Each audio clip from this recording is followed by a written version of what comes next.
Out of hundreds of billions of pieces of content posted on Facebook and Instagram every quarter, less than 0.1% gets removed by mistake. That sounds tiny.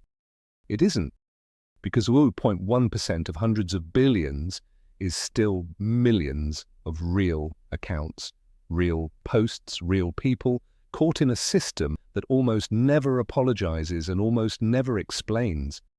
Imagine waking up tomorrow and every account you have is gone.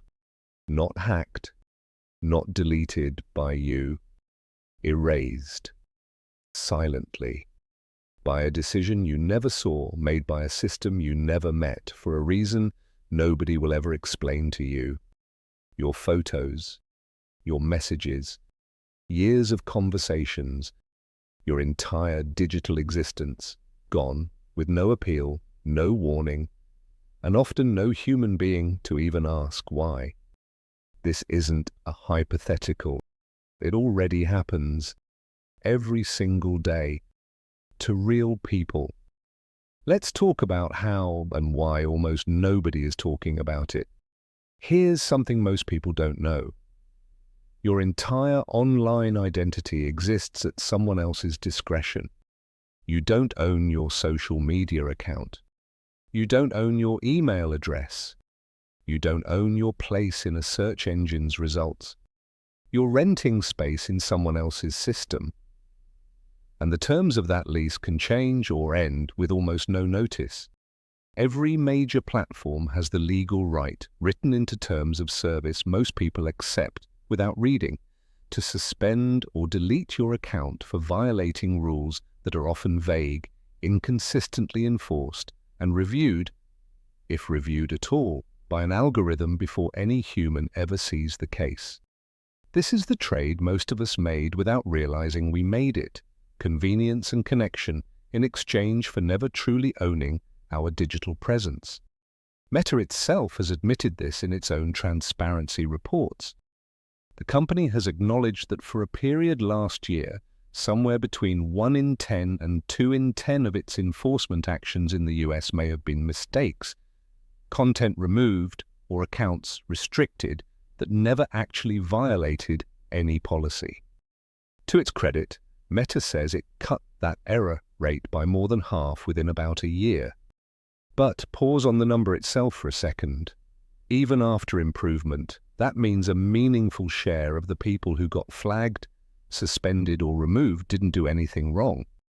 And the company's own oversight board, an independent body Meta created to review hard cases, found something even more striking. Looking at the most difficult borderline content decisions, the board has found Meta's original removal was wrong 60 to 70% of the time. Now, this matters.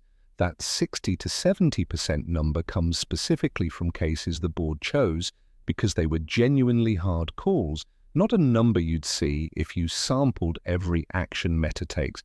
Most decisions aren't that ambiguous, but it tells you something important. When humans take a second, careful look at the close calls, automated first decisions get reversed more often than you'd expect. A business owner loses access to the page that held 5 years of customer relationships. A photographer loses a decade of work because an algorithm misread an image. An ordinary post gets removed for supposedly violating one policy, then restored months later on appeal, with no explanation for either decision. None of these people did anything wrong. The system simply decided they did. And at this scale, there often isn't a fast, reliable way to reach a human being who can fix it. This is what researchers studying platform governance call deplatforming without due process, consequences with real-world weight, applied through processes that don't offer the basic protections we'd expect from any other system with this much power over someone's life. But here's the deeper question this raises.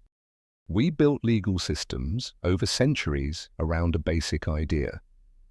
If an authority is going to take something significant from you, there should be a clear reason, a way to respond, and someone accountable for the decision.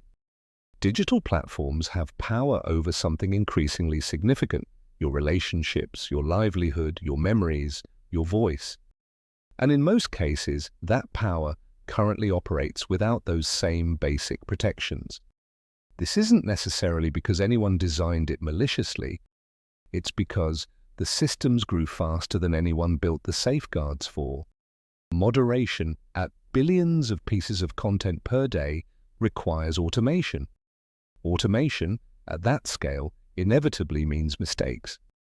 And building fair, fast appeals processes for billions of users is a genuinely hard problem nobody has fully solved yet. That doesn't make the harm any less real for the person living through it. It just means the cause is closer to systems outpacing governance than deliberate cruelty. So what does this actually mean for you? First, back up what matters. Photos, important conversations, anything irreplaceable.